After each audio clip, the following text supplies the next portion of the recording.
Começamos a nossa palestra com uma pergunta. Tem a história um alvo para o qual avançamos, ou é a sucessão dos acontecimentos mero efeito dos caprichos e ambições humanos, sem relação com um predominante propósito? Através dos tempos houve diferentes maneiras de encarar a história, diferentes filosofias da história. Para os antigos gregos, a história se repetia em ciclos infindáveis. Os antigos egípcios a encaravam como estática, uma ordem imutável para todos os tempos. Para os racionalistas do século XVII, Voltaire entre eles, a história é explicada pela ideia do progresso inevitável, um ponto de vista que as duas guerras mundiais da primeira metade do século XX demonstraram errado. Após a Primeira Grande Guerra, Oswald Spengler defendeu o conceito de que as sociedades humanas, à semelhança dos organismos biológicos, estão sujeitas à lei do nascimento, crescimento, envelhecimento e morte. Para os antigos hebreus, entretanto, a história, desde o seu começo, é controlada por Deus, tem movimento e avança em direção a um alvo divino. Como afirma o professor Siegfried Schwantes no seu livro O Significado Bíblico da História, diversamente dos seus contemporâneos do Egito e Mesopotâmia, o homem bíblico demitizou a história e a encarava como a arena das atividades de Deus. A ação de Deus na história tem visado, sem privar o homem de sua liberdade, conduzir as circunstâncias para dois supremos acontecimentos, a saber, a primeira intervenção do céu nos negócios do mundo, realizada mediante a manifestação de Cristo, o Filho de Deus, há quase 2000 anos, e a segunda intervenção, esta ainda futura, para o estabelecimento de um reino extraterreno, o eterno reino de Deus. Esse reino é o supremo alvo para o qual a história se move. A esperança desse reino celeste, existe desde o alvorecer da história, mas tornou-se mais definida e mais viva como resultado das revelações do futuro que Deus fez mediante o profeta Daniel, cerca de 6 séculos antes de Cristo. Na divisão das Escrituras que leva o nome desse profeta, o porta-voz de Deus, há 4 cadeias de profecias, predições de sucessivos acontecimentos da história, todas elas culminando na vinda do reino celeste. Na primeira delas, somos postos face a face com uma das mais notáveis personalidades da história antiga, Nabucodonosor II, rei de Babilônia. Esse monarca babilônio quis conhecer o futuro, e Deus, para quem o futuro é como o presente, deu-lhe a conhecer, mediante um sonho, o que haveria de seguir-se ao seu tempo. O profeta Daniel descreve o sonho. Tu, ó rei, estavas vendo, e eis aqui uma grande estátua. Esta, que era imensa e de extraordinário esplendor, estava em pé diante de ti, e a sua aparência era terrível. A cabeça era de ouro fino, o peito e os braços de prata, o ventre e os quadris de bronze, as pernas de ferro, os pés em parte de ferro, em parte de barro.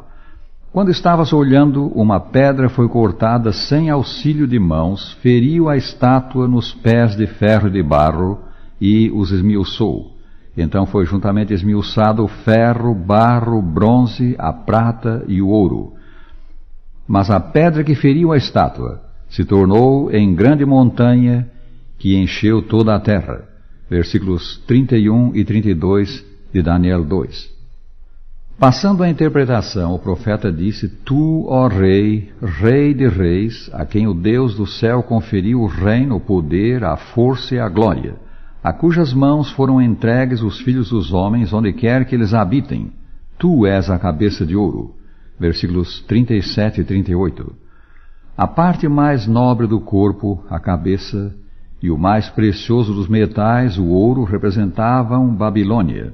A magnificência, a riqueza e a cultura da capital desse reino, também chamada Babilônia, fizeram dela a mais célebre cidade do seu tempo. O seu poder e glória, segundo o Dr. Werner Keller, não tiveram iguais no mundo antigo. A despeito disso, Babilônia não deveria permanecer para sempre. E interpretando o significado do peito e braços de prata da estátua, o profeta anunciou ao rei: depois de ti se levantará outro reino, inferior ao teu. Versículo 39. Em 539 a.C., os medo-persas sitiaram e tomaram Babilônia, passando a governar o que era então o mundo civilizado.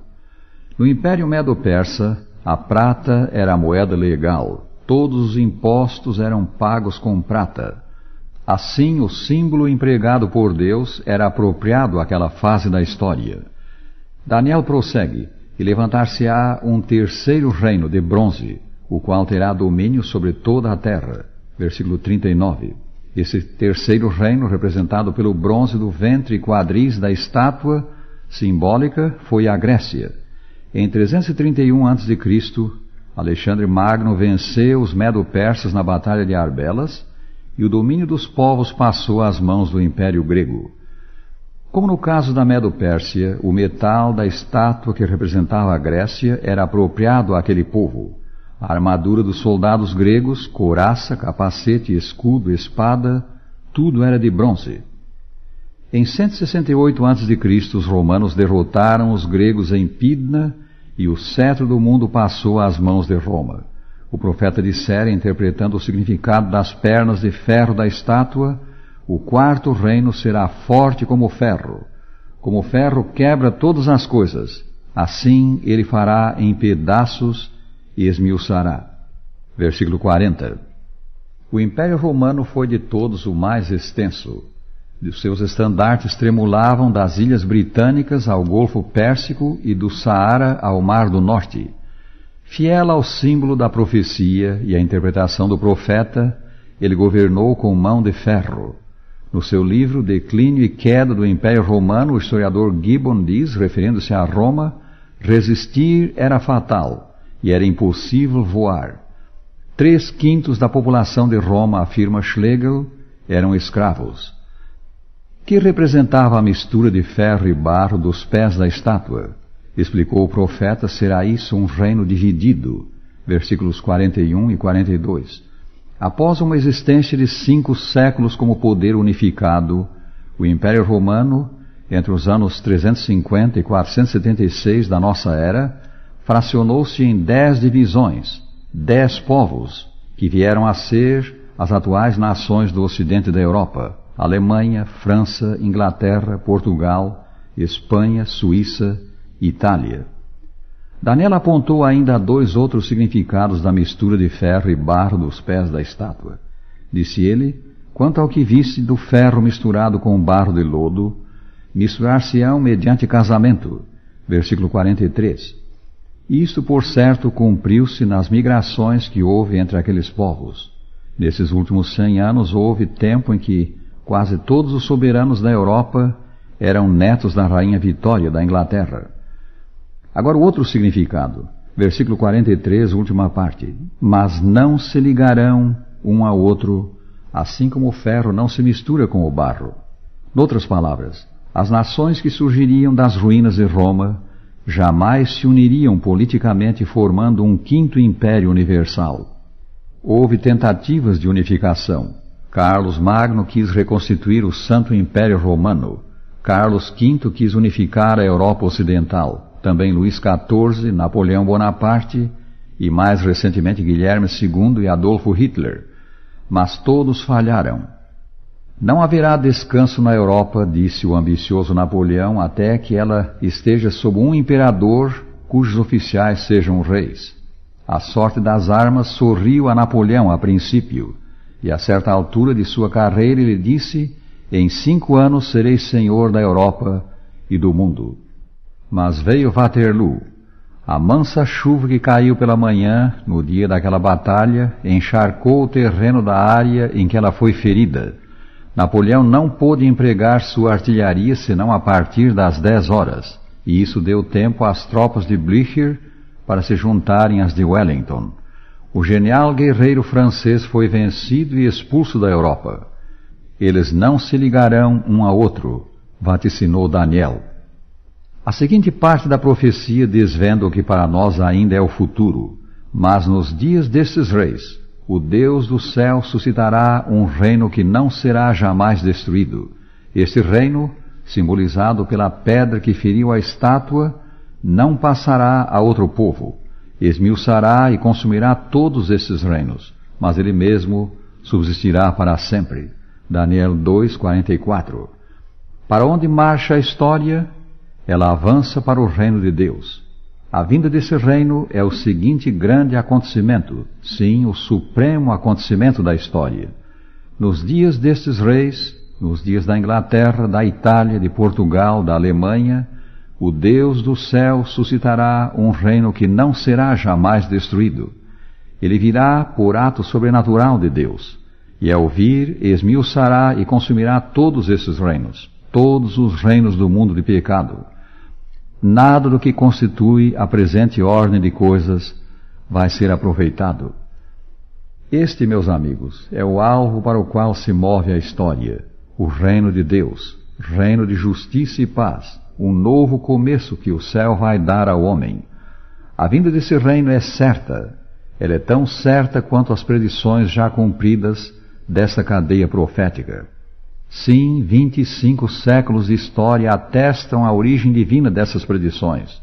Como afirmou Daniel, o grande Deus fez saber ao rei o que há de ser futuramente. Certo é o sonho e fiel a sua interpretação. Daniel 2:45.